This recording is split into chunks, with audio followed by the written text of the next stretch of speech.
for probably 3 years, friends kept encouraging me to read Norman Wirzba, or were shocked if they heard that I had not yet read Norman Wirzba. And for me, the funny thing was, I was less like, oh yeah, he's the guy who's done something with environmental stuff or food. But what really was always in my head was Wirzba, Wirzba. I am sure I went to Bible school with the Wirzba. That's what always got stuck in my head. Um, and yeah, I can't blame that distracted me from reading Norman, but I hadn't. I was just like one more of those books on the shelf that I need to get to. And then finally is actually, it just struck me now, a former Linlathen speaker, Ivan Kovacs, who in a Zoom said, Kirstin, you have to read this guy. I've been teaching him. And he's he said basically in a lot of ways, like everything that he is interested in, you're interested, just substitute literature for philosophy. And you guys love all the same stuff. I'm like, okay. So I was on my way out to mow the lawn. So I pulled up a podcast and on the lawnmower, figured out, I'm not overly techie, figured out how to listen to a podcast while driving the lawnmower. Probably used way too much data while doing so because I hadn't figured that part out yet. But I was very delighted in one of the listenings of one of the podcasts to discover that Norman indeed had NABC backgrounds, North American Baptist Conference, the same German conference that Hannah Mae's parents grew up in, that Bruce and I were in when we were younger, and Norman. And indeed his sister and cousins, etc., and cousin-in-law was a good friend at Bible school. So it was just a fun connection for me. And then I started listening to these different podcasts, which is one of the things really struck me, and I haven't said this to you, is that I was listening to a theology podcast and Norman was speaking theological language, and then it was a philosophy oriented podcast and he was speaking philosophically, and then there was like this new age podcast and you weren't speaking new age, I'd say, but he was speaking in a way that was accessible to that audience. And then he's speaking to one of them, a couple of guys who didn't have much background in any of those things. And you were speaking in a language that they understood and they could connect with. And so I started to describe you to people as a polyglot, a multilinguist, not of languages, but of languages of different types, how we speak in different languages. And that to me is really important. You clearly cared about communication and you cared about the audience, the people you were speaking with. And that was one of the things that struck me most before I even got really excited about, all this stuff he's talking about is amazing. Like that just really struck me, Norman. And then along the way, we like, as you guys know, to have two speakers now because it's Linlathen. We love having the playoff that happens because what you would do on your own or what you would do on your own is very different than when we combine you with each other. And so we've been pondering different people to bring in to the conversation. And then one of the podcasts was Steve Bell's very first podcast. He started this podcast, his very first interview was with Norman. And like 15 minutes in, I was like, that is who is coming. Steve Bell is coming. What you guys might not know is you are the first ever Linlathen speakers that I have not met and spent time with before. With the exception of Shad last year, everyone else has been my friends when they've come. But before coming, I said, you guys are my friends now, but before people came, they were my friends. And Shad and I had an opportunity to spend a lot of time together before he came up here. I hadn't met these guys before the airport and you walking into the house. And so that is brave for you guys to come into the space, not knowing the space you're coming into. And it could be potentially awkward or different, having people that I don't know already. And yet just a couple immediately Zoom calls with the three of us were so much fun, so goofy. And again, your love for each other, your enjoyment for each other, and the way you guys play off each other is just really beautiful. And it was very clear that this is a good pairing, and a pairing that delights me. And in fact, I was a little little jealous of the fact that I thought this was going to be the first time you two were together in person doing an event, and then Arusha, Manitoba beat us to it. But we are glad to have you here joining us. So thank you for being brave. Thank you for coming and being here. I sort of referenced this last night, and for those of you who've been here before, you know that I'm kind of anti reading off the list of accomplishments of people. You guys can look that up. You've already seen that online. There's no point in reiterating all the books, Thank you. articles, etc. You're welcome. We don't need to do that because you guys aren't objects for us to come to and receive knowledge from, or say, hey, I hung out with this guy, I met this guy. You guys are real people that we want to get to know as people, and to honor the fact that you have come here as persons to spend time with each other. And so what I want to do is pull some of that out in the rest of the time we have tonight, by asking questions, by allowing you to introduce yourselves to us.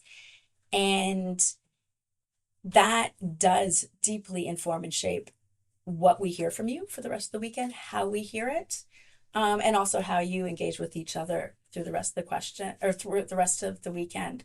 Some of the questions will be a bit normal. Some may seem a bit odd. Some may be a bit tough. We'll see what you think of them. And I'll kind of watch the time engage and see where I go with the questions. But this kind of incorporates what I asked everyone else. Can you guys kick us off by telling us a little bit about your roots and one or two delights from your childhood or youth that shaped who you are today? A vignette or two that makes Steve Bell who Steve Bell is today, or Norman Wirzba who he is today.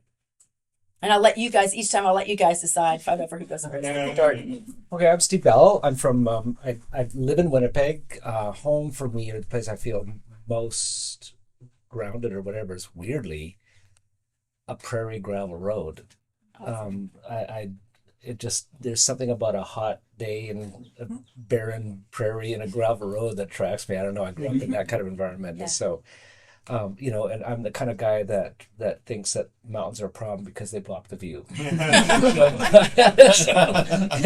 And so I'm not opposed to, topping mountains because it is the problem. So, cheap goals. My father's a Baptist minister. He died a couple years ago. My mother and my father was a great man, like a truly great man. And I don't mean a great man that he was famous or he accomplished that. He was a wonderful human being, and a great father, a great theologian, great storyteller. He was born in Tibet to missionary parents. So my grandparents were with the Shaman Land Mission. My uncles and aunts teacher at a missionary kids school in Tibet was Eric Little. Yeah. Right. So that's kind of Kathy Nickel was part of that community. Her parents were CIA missionaries. Right? So she grew up knowing Eric and his sister Jenny. Oh no! He did not ever tell Eric not to run. I promise Kathy always told me. Okay. That was Hollywood. Yeah. A thing that shaped me when I was a kid, and this is pretty profound, is so when I grew up in Drumheller, Alberta, and we were a pastor's family, and so we were an answer family. We were the people that helped people that needed help. Okay. People came to my dad and my mom for help. People had problems, and the pastor family helped people with problems. And then when I was 8 years old, my mom suddenly, out of the middle of nowhere, in terms of a child's viewpoint, dropped with a massive debilitating nervous breakdown and mental collapse, and spent the rest of her life, and she's still living, battling chronic depression and anxiety disorder. And that was just a shock to me as a kid. Like, we're not the needy family, we're the helping family. I just didn't. I didn't mean that in an arrogant way. I just didn't know, and it was frustrating for me too, because I've belonged to not from my parents, but from Sunday school. You should be able to lob a Bible verse at this, right? And so I lobbed Bible verses, so my mother would stop hurting, right? And it didn't work. And so my deconstruction started at age 8. And I don't even like that word, so I shouldn't even toss that out. But in the sense, something was off for me back then. My dad, my mother had with this nervous breakdown. It was very troublesome for the church. Like it just wasn't okay to have a mental illness in 1968, especially if you're a pastor's wife. So they had no catcher's mitt for that whatsoever. And so, people tried doing exorcisms. They blamed her for faithlessness. I remember being patted by a woman in the back of the church as she walked by, and I heard her say, "That poor boy with that mother." Right. So I remember that. I'm thinking, that's my mom you're talking about. And I love her and still do a lot. And what shaped me, I think, more than almost anything was at that time that the government built a federal prison, Drumheller Prison, and they were looking for a chaplain, and my dad took the job because he was pretty alienated from the church. And who didn't have a problem with my mom was the inmates. And we got welcomed into a community of losers, basically. I mean, that's how they would have said, but they would also say, "Hey, we're your people." And those inmates brought in our welcomed hospitably our broken family, and they didn't require my mom to be well. That wasn't a requirement. And they didn't mind us being hurt, and they didn't mind hearing from a preacher that couldn't fix problems by lobbing Bible verses. Right. And that shift, that almost more than anything, has shaped my trajectory, I think. How I see other people, how I understand my faith, how I deal with crisis or disappointment. And the other piece of that is my mom's a beautiful, beautiful musician. Great piano player. She's one of these, like, when she plays, it's like many, many waters. It has that feel to it. And my mom, when she first came home, I remember as a child, she put us to sleep, and she would think we were sleeping, and then she'd hit the piano, and that was her way of dealing with things. And she'd often play at 2 or 3 o'clock in the morning. So and it was classics, and it was Gershwin, and it was it was hymns, and it was just she'd just play and play and play, and I would wake up in and out, drifting in and out of sleep, being bathed in these gorgeous and sorrowful melodies, so beauty with the subtext of sorrow, which is why we love sunsets, and so that was just, I think, profoundly shaping for me, but it not in words, right? So I don't have words for that. I would say that's the number one weirdly delightful experience of my life, is being welcomed into a community of federal prisoners who coincidentally taught me how to play guitar, and who it was a federal convict that got me my first job when I was 16. To quickly tell you the story, he was this guy named Tinny Lahosky, and he was kind of a mafioso guy, just a federal prison. And he was a very nice looking man, dressed well, looked great in the golf course kind of guy. And he was a guy that never, he was in jail for things that he didn't do, but he had done for him. Right. He was that guy, And when I turned 16, after church service on a Sunday, everybody used to go to the back afterwards and smoke and have coffee, and I was talking to a bunch of guys, and I saw him through the crowd, and he had 2 chairs facing each other, and he points to me like this, and goes like this. He sits me down. I was like, I'm being summoned by the and he said, "Steve, you just turned 16. I go, "Yeah." And he said, "You're a good boy." And I said, "Oh, thank you." And he said, "Your parents work hard." And I said, "Yeah, I know." He says, "It's time you really start to contribute to the family." And I'm okay, and he says, "I think it's time have you got a job?" And I said, "No, I don't have a job." And he says, "Why is that?" And I read this. Good catch. And in Stony Mountain, where we were at the time, there were no jobs for a 16-year-old boy, and the only place was about 8 miles down the road from our little town, which is a private golf course, Bell Acres. And I'd ridden my bike all the way there to apply for a job washing golf clubs, which I didn't get. I was underqualified for that. And so he said, "How come you're not working?" I said, "Well, the only job around is that one." And he says, "Oh, I've golfed at Bell Acres." And he said, "Did you apply?" And I said, "Yeah." And he says, "You didn't get the job?" And I said, "No." He said, "Call back tomorrow."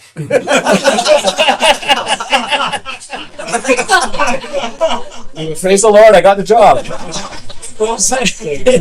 It was just, yeah. And so that's just kind of, I grew up in that, but these were also men that had deep faith and deep struggles, and deep, inner conflict and all that kind of stuff. And I think if I have a source of hope, it's probably, because I'm actually a bit of a depressive, but hope keeps it. It's not like I have hope. It almost feels like hope has me. And to have been witnessing these guys bearing gifts for me and my family, if they can, maybe there's more of this giftedness out there, and so it kind of, it just, I've said enough, but that kind of gives you some shape. Yeah, beautiful. Thank you, Steve. How many of you were there last night? Just so I know, most of you. Okay, so I'll try not to repeat too much. I was worried about that too. Yeah. So you always say it differently, and we hear new things. Yeah. Well, so Southern Alberta farming life was my context, and the most important influence in all of that was my grandfather, who I mentioned briefly last night. And I think the reason he was so profound an influence on me is that he presented a posture in the world which, when I look back upon it now, is simply inconceivable to me. Because he, like many of the people in the community, I grew up in German community, a lot of NAB people, they were refugees from the Second World War. They've been living in Central Europe and experienced horrors that are beyond imagining. And as a kid, you hear these things and you say, yeah, when, I walked backwards in the snow and got to school that way. You have it so good, And so you get tired of that as a kid, right? So you tune it out. But, since becoming an adult, I've read the histories, and it's just astounding to me that these people even survived.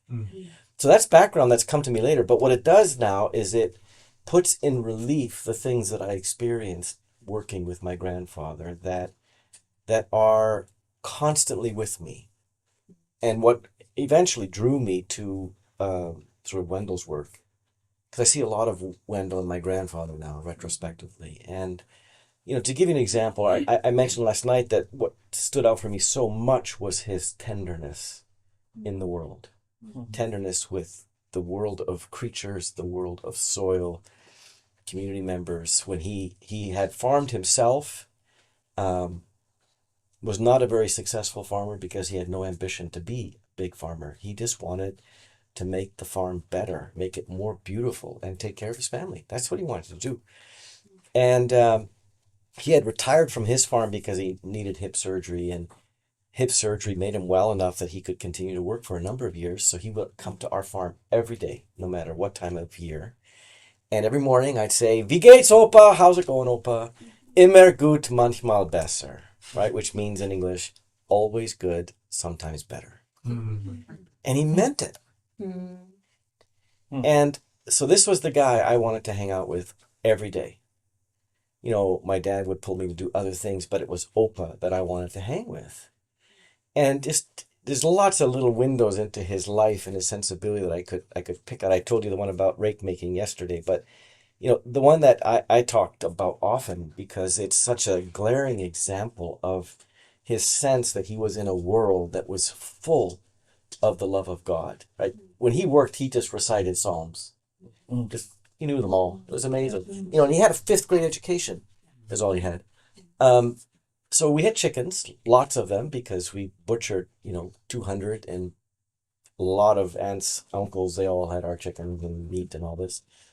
And so from spring until fall, most days after lunch, he would grab a scythe and a bucket, and he would go find a patch of grass, 8 inches tall, and he'd mow it down, and he'd put it in a bucket. And he'd walk back into the yard, and the chickens would see him, and they'd come running. And have you seen chickens running at you? Roosters is terrifying, but hens is not. And these hens would come, and they would be smiling. Because he would throw the grass in the air, and these chickens would jump in the air to catch the grass. And my grandfather would just stand there and chuckle. And I look at that and I think, were you insane? Because, we're so busy. We got so much to do, right? We had cattle, we had chickens, pigs, fields, irrigation, so much to do all the time. But he did this most every day. for his chickens because he loved his chickens. And I look at that now and I think about how we treat chickens. There's no sense that chicken happiness matters. And for him, it mattered supremely. And I think about that so often because that's just one example about how he thought about the world so differently. And this is from a man who experienced unbelievable brutality done to himself and to his children. Right? And, you know, I talk a little bit about in the Hope book about what it was like for my parents growing up, what they experienced. And to know that he knew what happened to my mom as a young woman with Russian soldiers. He knew exactly what happened to her. And yet he could still be this gentle, compassionate person that he was. And it was not just that he was so kind about the people that he was with, which he always was, but that he was so kind to every place that he could work at. And works mattered to him supremely. But it was never work that was done in a way that was either hurried or in terms of finance. The work you did was to make it good. And so I loved working with him. Because I ended up working with a lot of other folks too. I worked with bricklayers and all this, and it was constant rush, rush, rush, get it done fast, get it done. And not with him. He had more than anybody could possibly do in a day, but he was unhurried. And when you were with him, you felt you were in the presence of somebody who took you seriously and gave you time because you mattered. And then the last thing I'll say about him is that he's one of the people who's an example to me about how you can live in the world and be content with the goodness around you and not want more, which is so, so hard for me, for sure. But he modeled that every day for me, which is why he still is in here all the time. I think you need to do a children's book called Chicken Happiness. Maybe Josh can illustrate it or something. Yeah. Josh, we'll be talking. Let's stay on the theme of grandparents, because you guys are both grandfathers now. Oh, Crazy. maybe. But want to see pictures? Yeah, I got pictures. Do you have a screen? I asked for a screen. Why don't you guys tell us a little bit about your families? About your wives, kids. Okay. Right. I mean, maybe the grandchildren. Bring it in, okay? But yeah. I'm married. Nancy and I have been married for 42 years in a couple months. And we have 3 grown children. We have 5 grandkids ranging from 16 to 3. So, my wife is, how do I describe her? I was telling someone about her the other day. She's a sort of a self-contained woman. Like I've had this career where I go away a lot, and part of it is because she doesn't need me to be her. I mean, she likes me, and she likes when I'm home, but she also likes when I go away. And she'll say that I love it when you go away and I love it when you come home. Yeah. And so I've been really blessed in a sense that I can do my work and not feel like I'm damaging anyone. And when my kids were little and it was hard for them to see Dad go, my wife in her wisdom actually gathered the kids and said, we're here to have a home for Dad to go away from and a home to come back to. And brought some uncles and aunties from, not real blood ones, but from the church over to bless them for that work. And they laid hands on my kids. And the crying stopped. And they just saw that it's amazing. They never that all that. And so that was just always a thing. Like one of the things that this family does is we let Dad go and we let him come home. And both are equally as important. And sometimes you can go away and you're not really welcome. And so I've been blessed, really, really blessed with that. My wife was a school teacher for years and years and years, and then in her early 50s felt done with that and quit that and went and got a social working degree and then worked for 10 years as a social worker. And she's just newly retired. I have 3 children. They're grown. Everyone's married and has kids. 2. My daughter lives in London, Ontario. My oldest son lives in Victoria. we're in the prairies, Yeah. and my youngest son and his wife and Vivian, our 4-year-old granddaughter, live 2 doors down. We see her every day. That's cool. That's cool. So I have a family. We have 4 children, adults. My wife is Gretchen. She is, in many ways, a mirror opposite of me. I grew up farm kid, sports guy, fully embodied, did not read books, did not know culture. And she was the exact opposite. She's a city kid, highly cultured, knows the music, art world. And yet we fell in love at divinity school at Yale many years ago. And we have had the most wonderful family experience. We have 4 kids that we dearly love. They love being our family. So they still ask to do family vacations, which astounds us, but it's just been the most wonderful, wonderful thing. My oldest daughter, Emily, she's 32, works with the Environmental Defense Fund in Washington, D.C., and I'm incredibly proud of her because when I go around, people say, "Are you Emily's dad?" Because she's doing amazing things. She started out working with the Quakers in environmental lobbying, and now she's with the Environmental Defense Fund working on electrification, and also works with the president doing a lot of liaison work, and is a superstar in Washington, D.C. And my second daughter, Anna, she's the one that's married to our son-in-law, Luke, and they have Lila. And Lila is beyond precious. And she's only 10 minutes away, so I get to see her a lot. And it's paining me physically not to be near her right now. Because she came to our house for dinner, and she picked blackberries without me there. It's the first blackberries we're picking this year, and she got to do it without me. And I'm the blackberry guy. So I'm sad. And then I have 2 sons, Benjamin, who just graduated from law school and is studying for the bar exam. An intense process, 8 hours a day, 7 days a week, 10 weeks. And he's wonderful and one of the kindest young men I know. And then Luke is my youngest. He's 24, and he was the smallest of our children. He's now the biggest. He's a bodybuilder, and he calls me little man. And so stay in your lane, little man. And I'm So- gonna email him with the new one. No, man. no man, Still waiting. no man. Don't please. I'm gonna. So and he, he's funny. He's the 4th kid. I'm a 4th kid in my family, and so you just sort of you do whatever you want. And he was like that. And my other kids, they're all sort of literature, philosophy, arts, and all this. Luke says, I don't do any of that. I'm all embodied, and I'm a science guy. And so he's all into physiology and anatomy, and would love to make a life out of exercise science and community health is what he'd love to do. And that's enough. Yeah.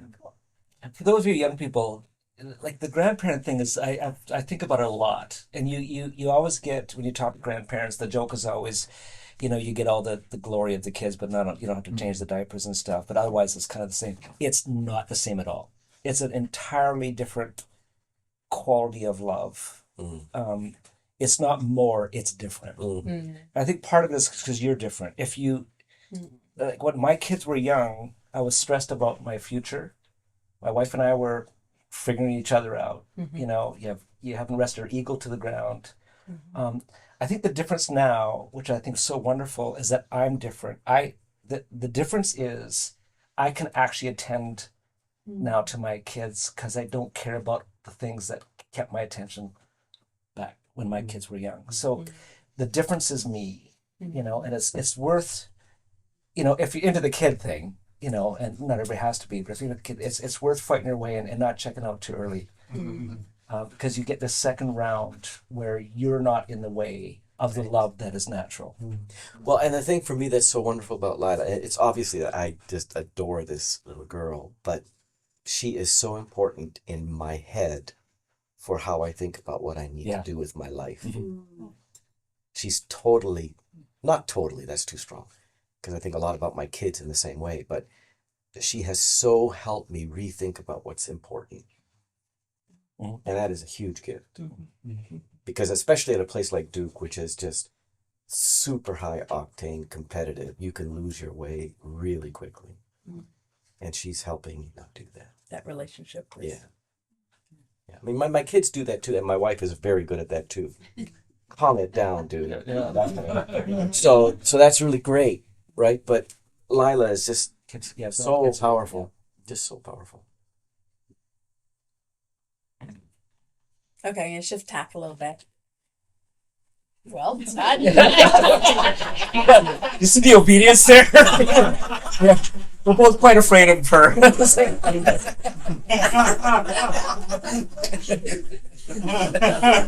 make this easy. Favorite musician or why, or an important musician who shaped you and why? And Norman, you're not allowed to say Steve Bell, but like a musician important to you that's affected you, shaped you in some way. Oh my! Well, mine's Can you easy. do that? Well, my mom. Yeah, You that's know, so so cool. there's that. But in terms of an out there musician, it had to be a guy named Bruce Coburn. So, and He's from the Ottawa Valley. Ottawa Valley, so Canadian folk. He's kind of our Dylan, but he's not really a Dylan. Like he's Bruce. Like he's not Dylan, but he occupies in that sense. That's kind of that protest space. Brilliant guitar player, and I heard him when I was I in my mid-teens, and I grew up listening to quartet music.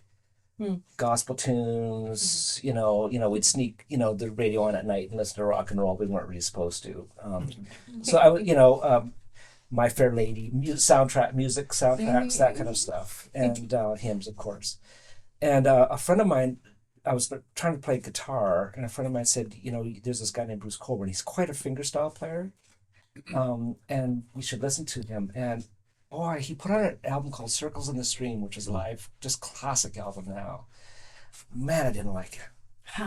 Like, it was, like the guitar playing was brilliant. Like, but his lyrics were super poetic, and the church didn't have really, we had rhymes, but we didn't have poetry. And that's a different thing. We didn't have this obscurity or this veiled language that you had to sort of engage with, right? I was used to language that told you exactly what to take from it, and that left no room for error. Yeah. Right. That you don't bring yourself to this equation at all, because error is the thing that we have to avoid at all costs. And Bruce was singing these songs and songs about justice. I what? Didn't know what to do. Like, what do you do with that? Yeah. I've never and creation songs, love of creation, Lord of the Starfields, Ancient of Days, Universe Maker, here's a song in your praise, Voice of the Nova, Smile of the Dew, all of our yearnings come home to you. Like, just like, what? Where's Jesus in that? Like, where's the J word? And a friend of mine asked me if I wanted to go to his concert, and I didn't. I said no, it'd be wasted on me. And so he and his wife, they're just a bit older than me. I was 16. They had tickets for the concert. And the day of the concert, he got sick. And he phoned me up and he said, Rose, his wife, wanted to go, but didn't want to go into the city alone. He lived just outside. And would I pick up his car and take Rose to the concert? Well, secretly I had a big crush on Rose. And so I'm thinking, you're asking me to take your car and your ticket and your wife to a concert. Yes, I will help you out. You're in her bind. I will. And I was just madly in love with her. She was an angel. And so I get in the car with her, take her into Winnipeg. We get into this concert hall, and I'll never forget it because I was expecting a band or something, and there was a single mic. Right. And I'm going, no band?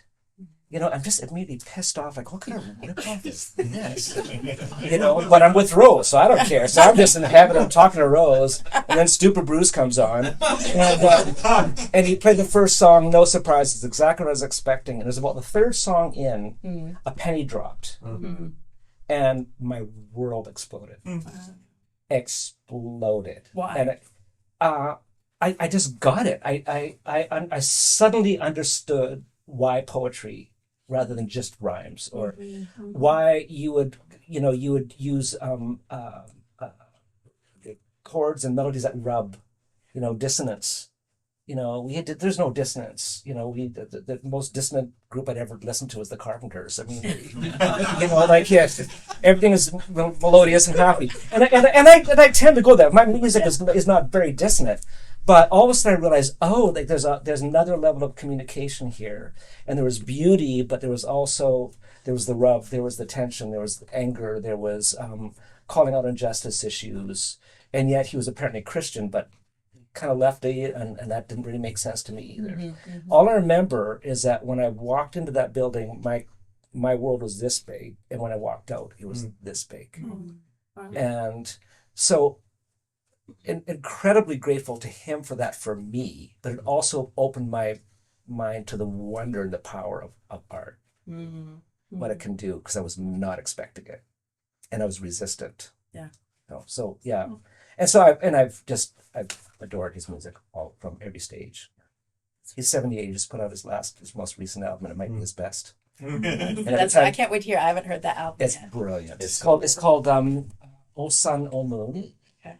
And I listen to that album and think that's why I shouldn't quit. Because that kind of album may yet be in me. That's cool. Yeah. That's cool. And Norma's going to get to see him live in Super concert. excited. Yeah. So we had a small German Baptist church. The music was not so good. Choir was even worse. So bad that my brother, who played the accordion, agreed to be the choral conductor. It's not good. It's not good. So my first musical influence was my brother, who had a Monte Carlo 8-track player, and Led Zeppelin 4 was the soundtrack of my youth. Yeah. If anybody turns on Zeppelin 4, you've got me. I'm there. And that Hey, Matt. I have it on 8-track and vinyl. I can just. You have 8-track? Oh. But being a young punk on a pickup truck with the Led Zeppelin blaring, I mean, there's nothing better. But it was a very narrow world. It was 70s rock, and I really loved it. And then I remember I went to Connecticut to go to school, and I heard the blues. I'd never really heard the blues, and that just amazed me. And I thought, wow, there's this music that is not just to get you totally aroused and excited and all this, but music that just goes right into you.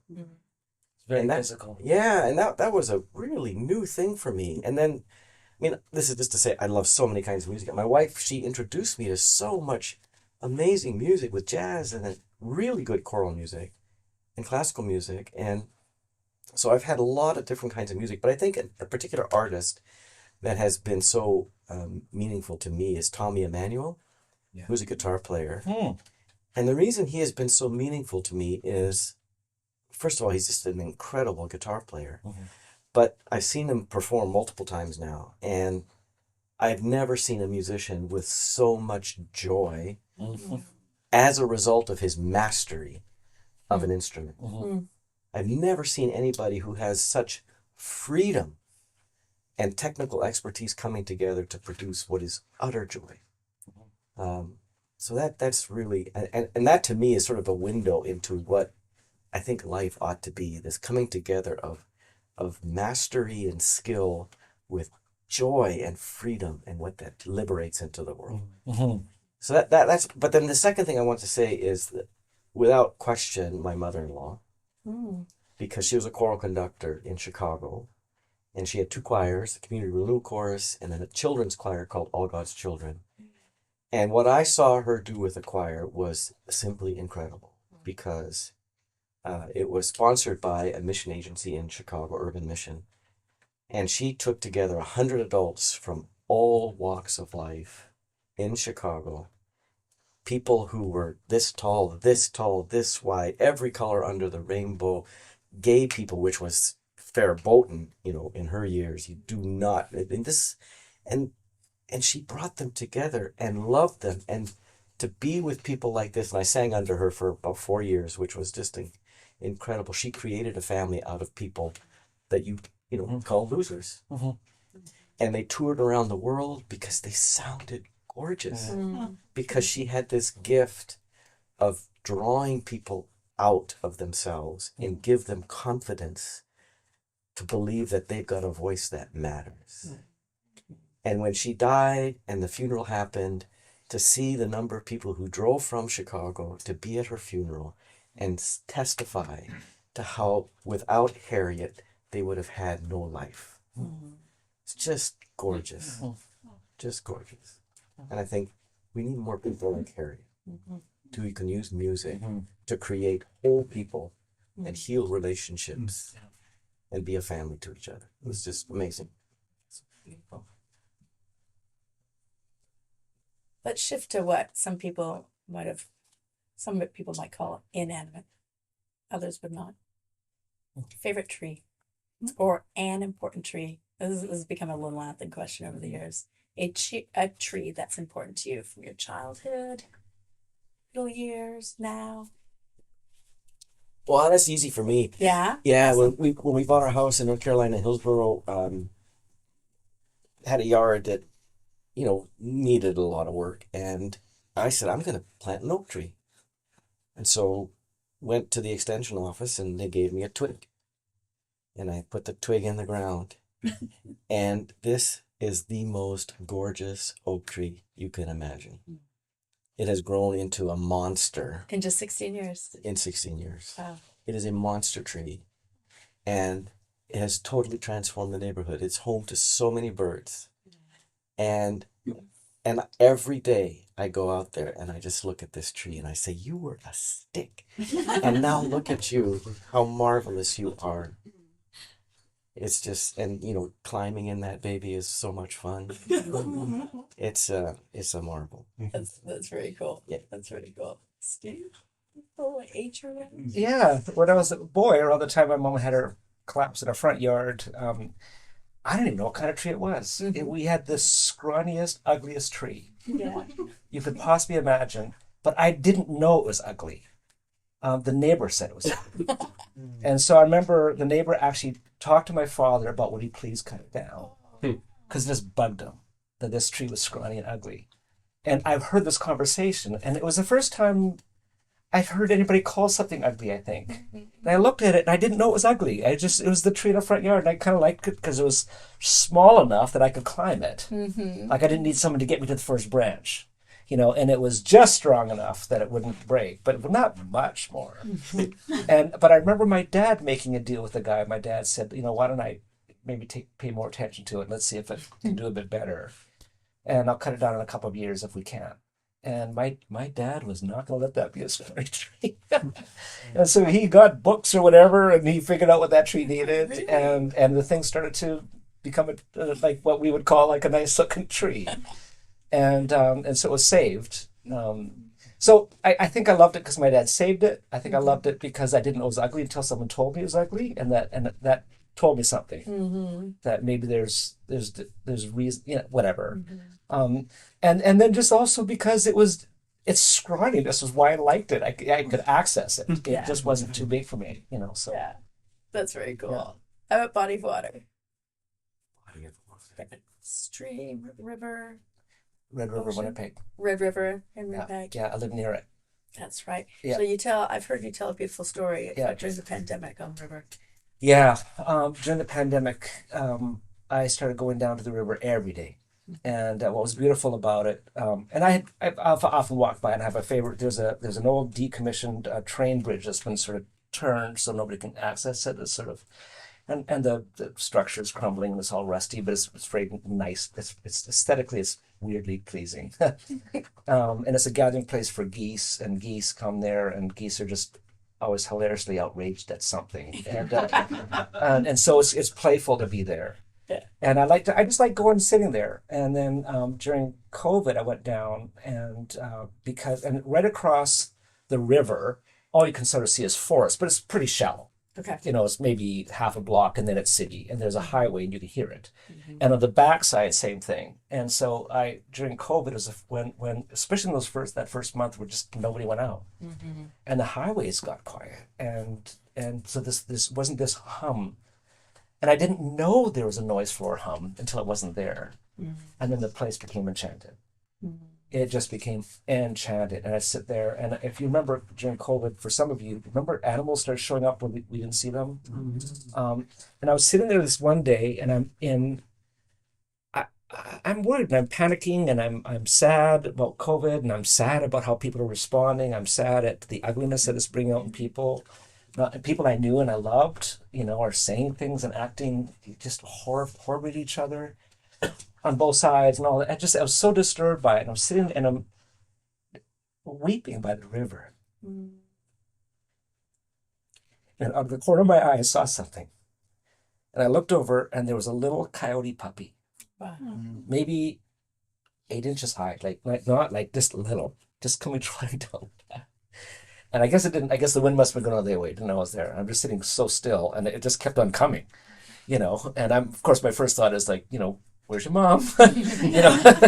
But mom was nowhere to be seen, and it stopped right there. Suddenly saw me, and it was right there, and it's startled, and I'm startled, and but it didn't seem afraid, and we just looked at each other. And it cocked its head, and I cocked my head. And I don't know if it was 5 seconds or an hour. I just don't know, but it seems like time stopped. And there was this little lovely exchange that felt like a gift. Yeah. Yeah, it was. But that was by that body of water, which has now become very significant to me. Now, interestingly, just after my father died a couple of years ago, I went back to Drumheller just to visit some old haunts. There's a river there. And I went down to the river and found my favorite spot I used to go to when I was a kid. I'd forgot about it. Oh, wow. And it's exactly like the one I got. And I'm realizing now, and that's where I think I processed a lot of my mom. Yeah, there. And all that. So I realized there was why do I love this space so much? I only realized a couple of years ago that I've had this space before by this flowing river. I've got I'll talk more about that a bit. Some things that happened to me there. Well, that's really cool. That's really cool. I think for me it would be Newfound Lake in New Hampshire. It's about 7 miles long, so a good sized lake. And the reason that's an important lake is my wife's family had a cottage on a hill looking onto it, not on the water, but up the hill about 3 miles. And we had been going there every summer with our family, with our kids. And it's where we kayaked, it's where we canoed, it's where we followed loons, it's where after a very arduous hike in the White Mountains, you'd come and you'd just go in that water, and it was so much therapy for your body. And we played dock-to-dock frisbee, we built stuff on the beach. It was one of the best times where our family would be together every summer and to enjoy that lake. And sadly, that won't be anymore because my brother-in-law bought out our half of the cabin, so we won't be going there anymore. Sorry to be a downer, but yeah, it's a sadness. Yeah. As my next question, I think I'll ask it anyways, but Steve's gone there a little bit already, but we've done tree, we've done body of water. I want to ask about an animal experience that has shaped you or impacted you. You've given us one, but I know that you have others. I'll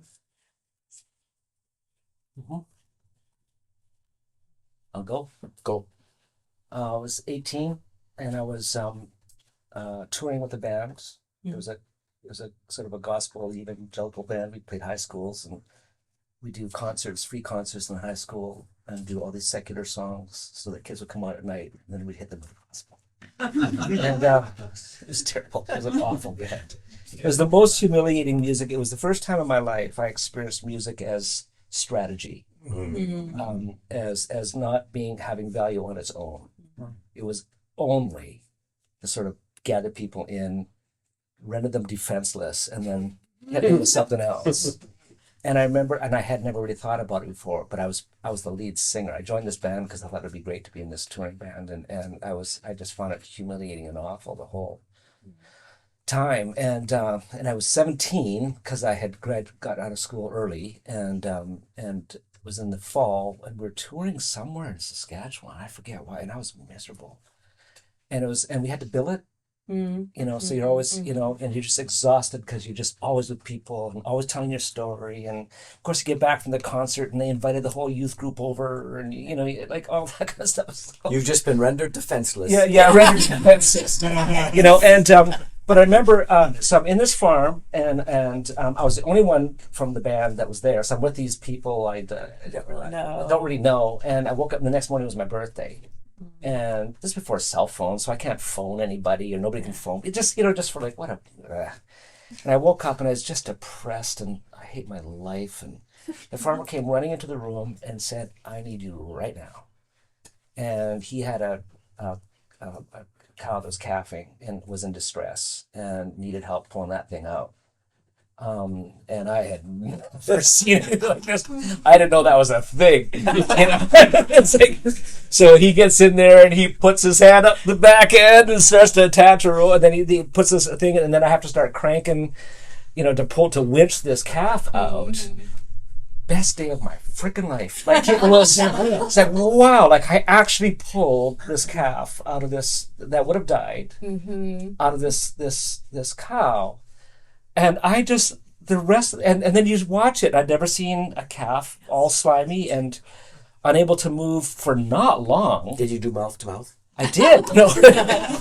Anyways, it was the rest of the day, I was just lost in wonder. That animal just, that was my best birthday ever. That's really cool. But also just opened me up to a world of wonder that you can't have, if you just sort of see it on a nature show or something. Yeah. That's so cool. Yeah. That's so cool. Yeah, I mean, I love animals. So many animals growing up that were meaningful to me. But the one that I'll mention is the first family dog that we had.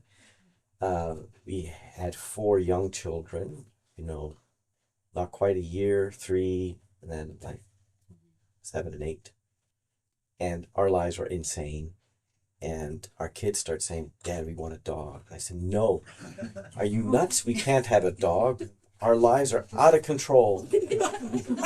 And they said, "No, Dad, we want a dog." I said, "No, you can't have a dog." And my wife had never had a dog. And she said, "No, I think we should get a dog. Kids want a dog." I said, "No!" So I went away to a conference at the University of Notre Dame. And I came back, and there was a dog. And they had already named her Sasha, and she was an Australian sheepdog mix mongrel, and she had been a rescue dog, and she had been horribly abused by a man, because the minute she saw me, she peed on the floor in fear, and she did that for 6 months. Wow. So we had a long time before before she got comfortable with me, and this was an amazing dog, and she raised our kids, and was just a miracle of kindness to our kids. So, she's got sheepdog in her, and so whenever we'd hike, she'd have to circle the whole group. And, we old folks, we take longer to get up a mountain, but the kids, they're way on top of her. So if we hiked 8 miles, she hiked 24. Right. And she just did that even when she was like 16 and 17, and her body just hurt. And I still remember, she'd come down at the end of the day and she would collapse and could not get off the couch for 2 days because it was just so hard on her. But she was so committed to protecting our kids, watching the kids. And I think one of the hardest things I ever had to do was put her down. Yeah. Because she had just lost all physical control, could hardly stand, no more capacity to really eat or have bowel movements. And it was just torture for her. And, I thought, I'm a farm boy. We've dealt with a lot of death in the animal world. And man, it wrecked me to have to do that to her, because she was such an important family member. Well, it's a crazy gift that we can have pets in our lives as part of our families. Yeah. When or how did you first begin to be aware of the importance of thinking ecologically? What made you want to be a voice in that or dig deeper into that? Well, I sort of mentioned a bit of this last night. It was meeting Gary, Indiana, Yeah. because it just introduced me to a world of such ugliness and foul stench. And I just didn't think that was possible. Mm-hmm. And, part of it, I have to temper this because, as a kid, you have a view of the world which is much more naive than it ought to be. But it's true. I mean, I had grown up in a place where so many things were beautiful. And so to have encountered that was such a shock to me.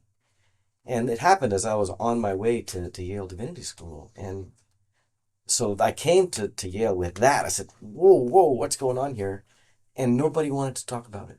Mm-hmm. And that really surprised me. And I even signed up for a Doctrine of Creation class with a teacher I really admire, but it was all about the metaphysics of creation. It wasn't about fields or land or plants or anything. And so I just figured that, well, I guess it's not a topic. And I think and this is the other funny thing is I finished my PhD. It was French-German philosophy. There was no land in sight, no farmers in sight. And I got a job at the University of Saskatchewan at St. Thomas More College. And the chair of the department said, "Hey, Norman, could you teach an environmental ethics course?" I said, "Oh, sure." And I came home and I told my wife, and she says, "Norm, you don't know anything about it." She says, "Yeah, I know." And I said, "I got to work really hard this summer." And so it was a night class. We went once a week. Came home the first night and I said, "Gretchen, I just told them everything I know." And she said, "You have 12 more weeks." And it was hard. And this was like in 1993. If you know anything about environmental ethics, it was like the doldrums. It was Immanuel Kant and John Stuart Mill, and that was it. I thought, what a dead end. And so it was rough. But I got introduced to the field, and I just was not at all satisfied with what was being done in that space. It's changed a lot now, but back then it was just really, really rough. And Wendell was the one who really helped me. Because, as I said last night, it's agricultural traditions that are so, so important for figuring out ecological issues, which is important to say because in America, ecological issues are approached through wilderness still. Right? You go to the pristine places, which means where human beings are not allowed to be, except as visitors. And I've argued this for a long time. Why are we using the places where people don't belong to make sense of our place in the world? And so I've been pushing for a long time about why agricultural traditions are so important. And it's not to say wilderness doesn't matter. No, it does. But so Wendell, I would say, was the one who really pushed me in a way to think about ecology not apart from humans. And this has, of course, become really important because of the numbers of people who've been excluded from parks and wilderness and all this, so that even urban spaces become ecological places that you have to pay attention to. Right? So that's what I'm saying. Cool. For me, it was about 15 years ago. I went to, my wife and I went to Ethiopia with the Canadian Food Grains Bank. Okay. And when you're a public musician, these organizations always want you to go visit their sites and see the good work they're doing and come back and tell the churches and raise money. And I knew what that was all about and happy to do it. And so we went up to the Afar Desert in northeast Ethiopia, where the people there the particular had been living nomadically for centuries and were living as they always had. It was, these sort of basket houses that they could dismantle in an hour and move, and they had animals they took with them. And what Canadian Food Grains Bank was doing was helping them learn gardening, agriculture. And it was wonderful what they were doing, but I made the mistake of asking a question, well, if they've been here for thousands of years, why do they suddenly need to learn how to plant? Like, what did they do before? And the answer was climate change. And with climate change, they couldn't rely on the signals that they used to know. Like, this didn't mean that anymore. This didn't mean this was coming. Droughts were coming at a more rapid pace, where they couldn't recover in between. And so as much as the project was going to see the wonderful work of teaching them a new way to survive, nobody's asking the question, why is this even necessary? And to realize that their indigenous wisdom didn't work anymore. Right. Because the climate wasn't stable. Right. And all of a sudden, and so it was wonderful, to see like how you could actually you can create a garden out of this desert. But it was so sad to me that was, why is this necessary? And I sort of came home from that going, oh, I mean, I knew people were talking about climate change roughly, but I didn't, it somehow became Real. When I saw it, and I saw people that used to have useful wisdom get wiped away. Oh, yeah.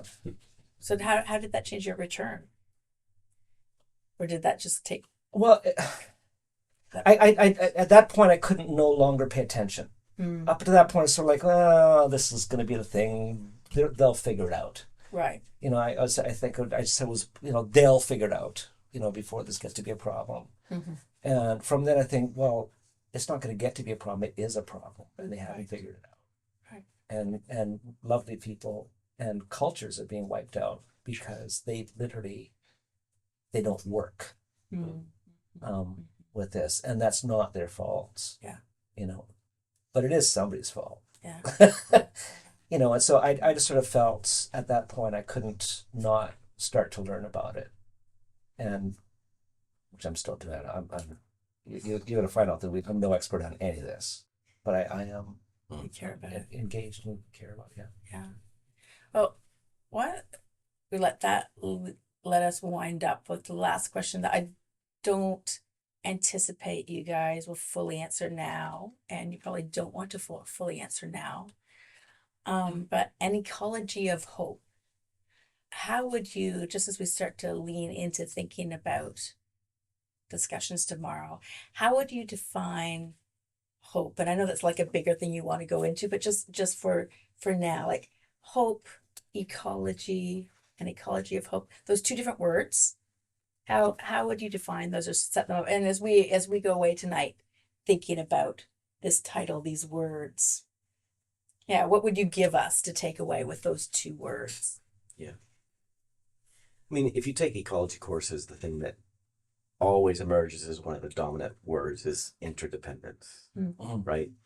And there's been lots of ways in the history of ecology how that relationality has been configured, how it's been characterized, sometimes much more in communal ways, sometimes much more competitive ways, but interconnectedness is always the sort of take-home message that you get. And for me, that's absolutely crucial to the world of hope. Mm-hmm. Hope is about relationships. And the question about what kinds of relationships are happening, because the relationships can be really bad, right? I mean, you can be in abusive relationships and there's no hope there. So then you have to think about, well, what are the kinds of relationships that we can have that facilitate your wanting to give yourself to the future, right? I mean, one of the things I say to folks is I think that in the very broad scheme of things, young people today feel themselves to be orphans in time because they look at a past and they realize this is full of shit. I mean, it's just horrid, right? History is just a memory of abuse and of neglect and violation. I mean, 20th century is supposed to be the century of peace. I mean, the bloodshod's just insane. Unbelievable, right? And we're not doing better. And so they don't want anything to do with that past, right? And I totally get it.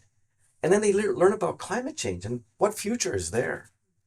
And so they don't have a future to look forward to. They don't have a past that they want to learn from. So they're stuck. And the thing that a culture is supposed to do, a good culture, is give you a way to relate to the past so that you can retrieve from that past what you will need to live into the future. Mm. And we're depriving young people of that. Mm. And so the relationship with time is a big one, as well as relationship with people, relationship with places, relationship with traditions. And so, the language of ecology works really well, I think, in the space of hope, because hope is not something inside of you. It's something that happens between. And so the book that I've written is all about what happens in the between. What do we need to be paying attention to in that between? I think I don't have a lot to say about it. I mean, this is why I've been reading all this book, because I'm trying to figure out where's hope. And like I said earlier, I don't think I really have hope, but hope clearly has me. Like these songs keep bubbling out, that aren't doomsday songs, even though I attempt to be fairly dark-minded when I'm by myself. So obviously this, but even theologically though, I'm a Christian, and part of what that means for me is that I believe in the Trinity, and that God is a communion. That God doesn't recommend it, doesn't endorse it. God is love. God is communion, and that we've been made in the image of God. And I have experienced communion. I know it exists. I know love exists. And so for me, a lot of this, I can't. Utter despair for me would be to deny what I know, right? And then if the interrelationships, what's his name? Rene Girard. This is where not independent, we're interdependent. Yeah. If this is true, if this is who God is and He made in that image, then I think we need to stop looking. Hope can't reside in us thinking there's a single solution. If only the rich would pay, or if only that this is very, very complex, but in a way that's gonna that reveals a complexity of joy as well, right? And so to sort of find our place in that and somehow be comfortable. I mean, I don't have a lot to say, but I can turn a good tune, and I don't think that's nothing. I don't think it's nothing, and so maybe there's more I can do, and maybe there's more we can do, and all that kind of stuff. But I think part of it is learning and trusting that your part in this interdependency, or this is not insignificant, and then to nurture that and grow it with as much love as you can muster. Yeah. And the easy answer is, Jesus is going to come back someday. I don't know. I mean, that's what I was taught was the answer to everything, and I don't disbelieve that. But I'm not sure that's what we're called to rely on. Instead, this is interdependence into which we're invited. To participate. Yeah. Which is hopeful. Yeah. Which is love embodied. Love embodied. Yeah. I know it's there because I've seen it, I've experienced it, and I can't deny that. Not least as a couple of grandpas. Yeah. Yeah. I'm gonna these guys are gonna close us off with a poem and a song. So that we don't spoil the resonance of that, I'm gonna hit just a couple of quick notes for tomorrow morning.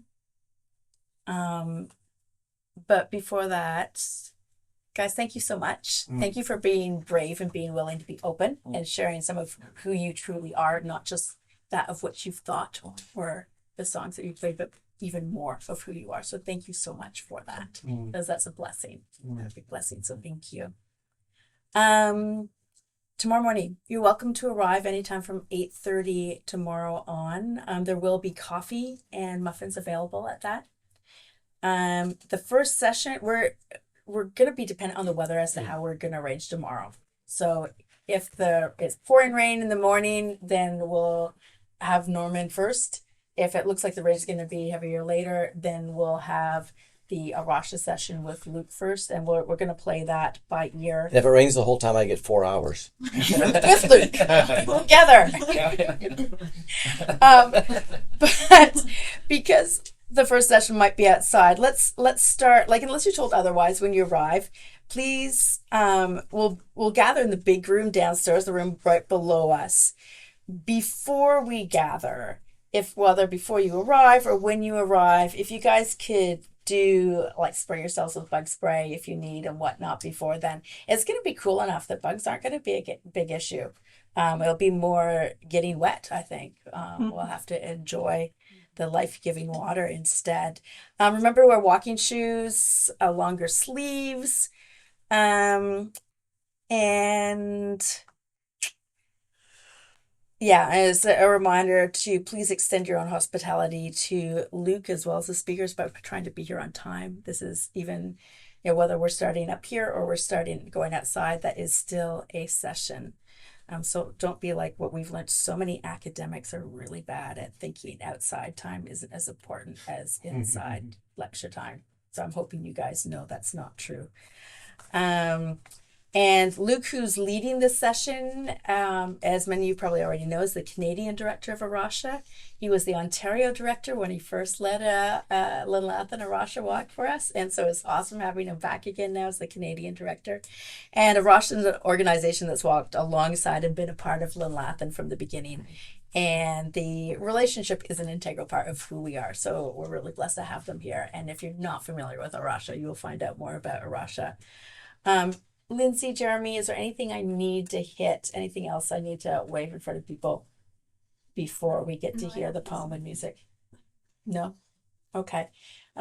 I'll let you guys decide who's going to go first. And just when we're done, if you guys can quietly make your way downstairs afterwards, you can be as chatty as you want downstairs, but just to leave the space if people want to sit with the song or with the words, that gives the opportunity for that.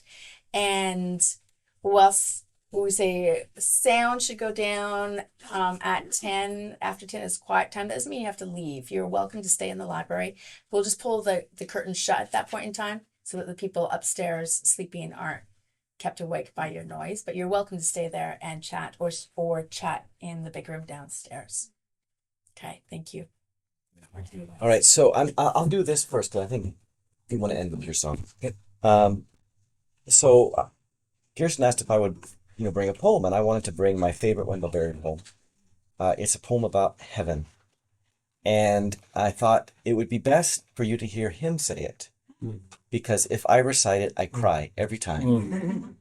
And the reason I have this is several years ago, the American Academy of Religion gives a Martin Marty Award for the public understanding of religion, and Wendell was the recipient. And the tradition is that the recipient is interviewed by somebody, and I got to do that because we're friends and I understand his cadences and all this. And so I have this, because in the interview, it was about an hour and a half, totally packed, over 1,000 people came. He was amazing. But I would have him read poems, mostly because I wanted him to read my favorite poems of his. And this is one, and I'm sorry, I don't know, I knew it happens around the 50-minute mark, but it got lost when I disconnected. So I'm going to play as you're loading it up, just when you guys do leave, make sure you look for the fireflies. I can see them already. Can you? Neighborhood in the largest possible sense that can be imagined, but to be a neighbor, and we know a neighbor to your neighbor, and that we have that awful definition of neighbor as somebody who needs you, who needs your help. How perfectly awful and intimidating this is. It's very much to be suffered. But now we know that we've got to extend that idea of neighborliness. We can learn something from the so-called primitive people about this. We're neighbors also to the other creatures. And the world, in the earth and all its inhabitants. And these other creatures, we're being begged somehow to learn the courtesies and the manners that can help us to live at peace with those creatures. We live problem. I mean, there's a kind of a bottom line cruelty that we can't escape. Vegetarianism doesn't touch it. Anybody who's living is living at the expense of other creatures, taking up room, and so on. But how to bring this neighborly relationship to some kind of peace, some kind of real accomplishment that you can point to. In one of your essays, you talk about the worry you have that the love that gets talked about in religion is too much of an abstraction. And that's an abstraction that's really founded on a kind of dualism that still is at the heart of at least Christian faith. That what matters is what goes on in your soul and the body, and therefore the whole realm of economy and neighborliness doesn't factor in quite so much. Well, you have to, you have to bring this word, this idea of love into some kind of presence between you and whoever's facing you. Something else that's pretty pretty terrible, or can be. But it's got to particularize itself. Love has to wear a face.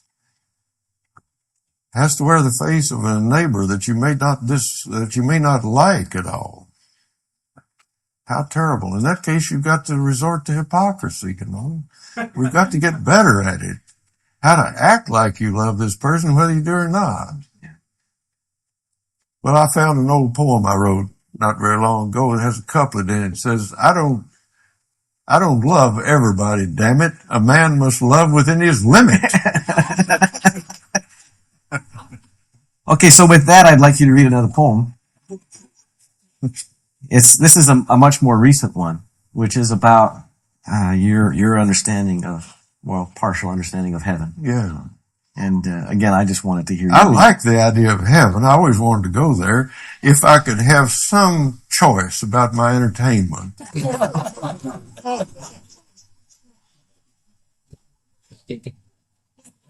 That's funny. As I say, the way it's presented is fairly dull to me. I never liked it. I never wanted to go to the one as described. Well, Mark Twain said, heaven for climate, hell for company.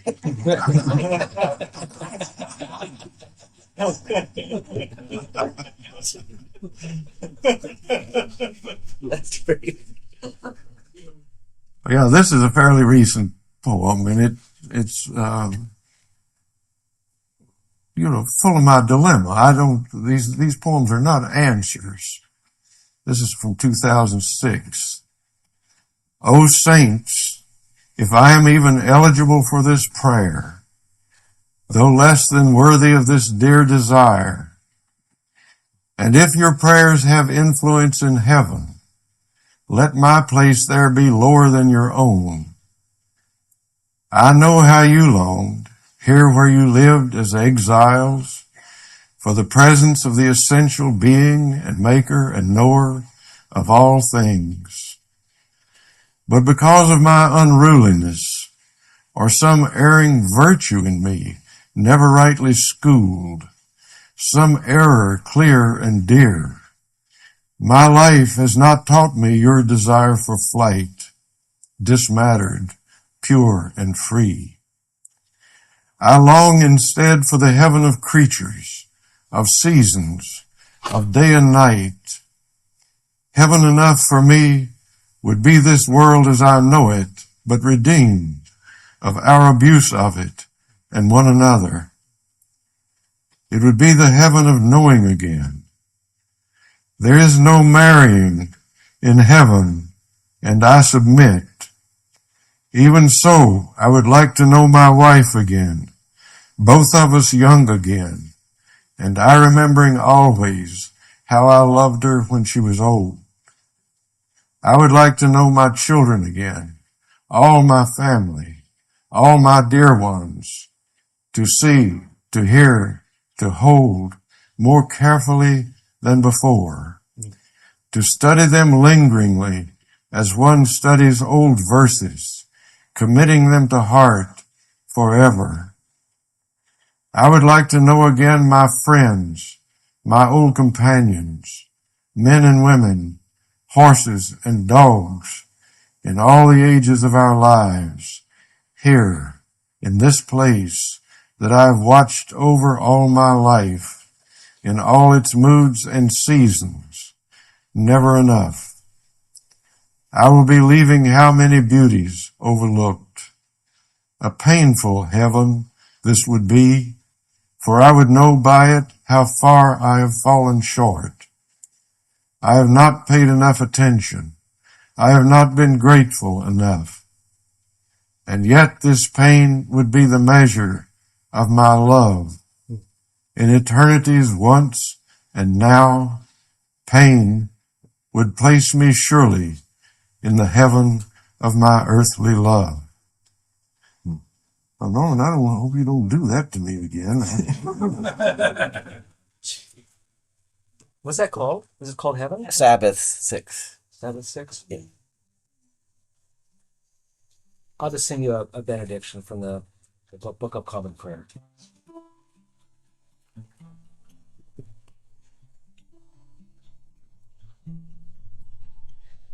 Before the ending of the day, Creator of the world, we pray that you with steadfast love would keep your watch around us while we sleep.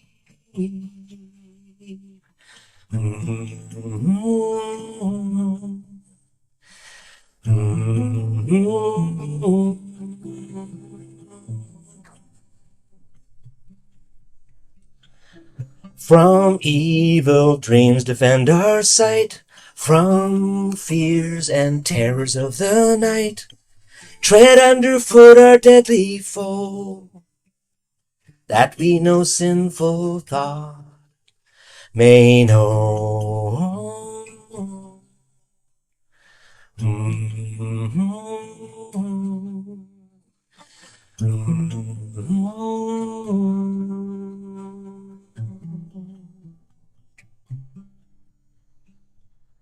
Oh, Father, that your will be done through Jesus Christ, your only Son, and by your Spirit, by whose breath our souls are raised to life from death.